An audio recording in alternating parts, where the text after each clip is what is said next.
नमस्कार दोस्तों, स्वागत है आपका हमारे YouTube चैनल पर। आज के इस वीडियो में मैं आपके लिए लेकर आई हूँ शीतला माता की अद्भुत कहानी। दोस्तों, देवी देवता समय समय पर अपने भक्तों की परीक्षा लेने पृथ्वी लोक पर आते हैं और अपने भक्तों की परीक्षा लेते हैं। आज की ये कहानी इसी सच्ची घटना पर आधारित है। दोस्तों, ये कहानी शीतला अष्टमी से जुड़ी हुई है। एक बार की बात है, माता शीतला ने सोचा कि चलो देखते हैं पृथ्वी पर मेरी पूजा कौन कौन करता है, कौन कौन कहाँ कहाँ मुझे मानता है। ये सोचकर शीतला माता राजस्थान के गांव डूंगरी में जा पहुंची। वे गांव के चारों ओर घूमती रहीं, लेकिन उन्हें कहीं भी उनका एक मंदिर भी नहीं मिला और न ही कोई ऐसा व्यक्ति जो उनकी पूजा करता था। इसी तरह गांव की एक गली से होकर माँ शीतला जा रही थी कि तभी अचानक किसी ने उनके शरीर पर चावल का गरम गरम उबला हुआ पानी फेंक दिया, जिसके कारण शीतला माता का शरीर जलने लगा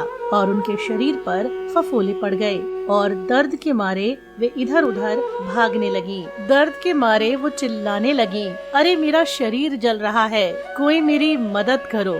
लेकिन किसी ने भी माँ शीतला की मदद नहीं की।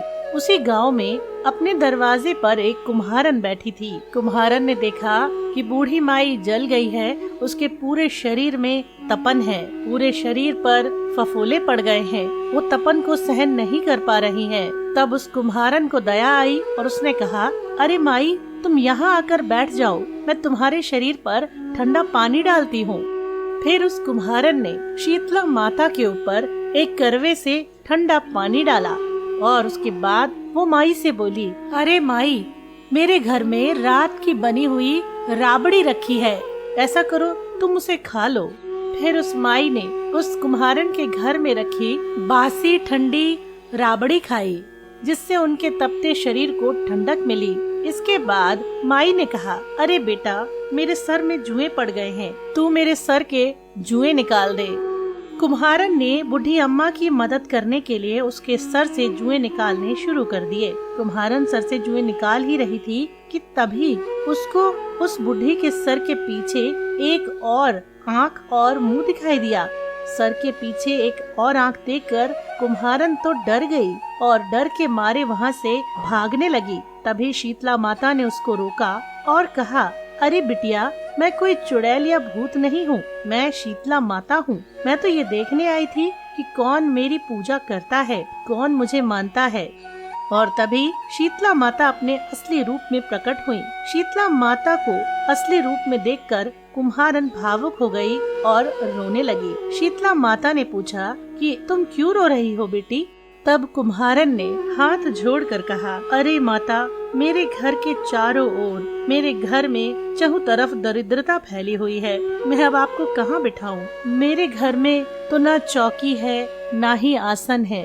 तब शीतला माता उस कुम्हारन से प्रसन्न होकर उसके घर के बाहर खड़े गधे पर जाकर बैठ गई। इसके बाद शीतला माता ने एक हाथ में झाड़ू, एक हाथ में डलिया लेकर उस कुम्हारन के घर की सभी दरिद्रता को झाड़कर डलिया में भरकर बाहर फेंक दिया और कुम्हारन से बोली, बेटी, मैं तेरी सच्ची भक्ति से, तेरी श्रद्धा से बेहद प्रसन्न हूँ। अब तुझे जो वर चाहिए मुझसे मांग ले।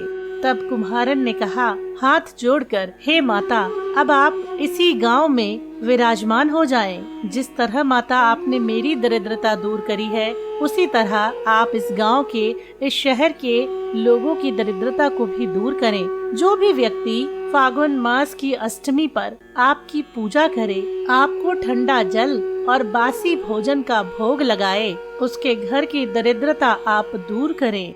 कुम्हारन की ये बात सुनकर शीतला माता ने कहा, तथास्तु। उसके बाद कुम्हारन से बोली, सुन बेटी, तू इस करवे का जल अपनी झोपड़ी पर छिड़क लेना। कल सारे नगर में आग लगेगी, पर तेरी झोपड़ी नहीं जलेगी।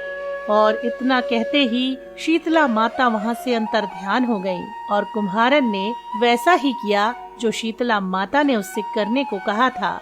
और अगले दिन यही हुआ, पूरे नगर में आग लगी, मगर उस कुम्हारन की झोपड़ी बच गई। ये सब देखकर नगर के राजा ने उस कुम्हारन को बुलवाया और उससे पूछा कि जब सारे नगर में आग लगी तो तुम्हारी झोपड़ी कैसे बच गई?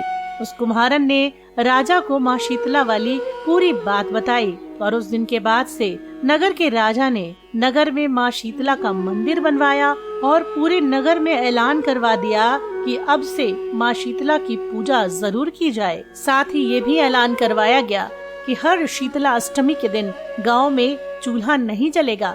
माँ शीतला को ठंडे पानी और बासी भोजन का चढ़ावा या भोग लगाया जाएगा और गांव के लोग भी माँ शीतला को मानने लगे। तो बोलिए माँ शीतला की जय।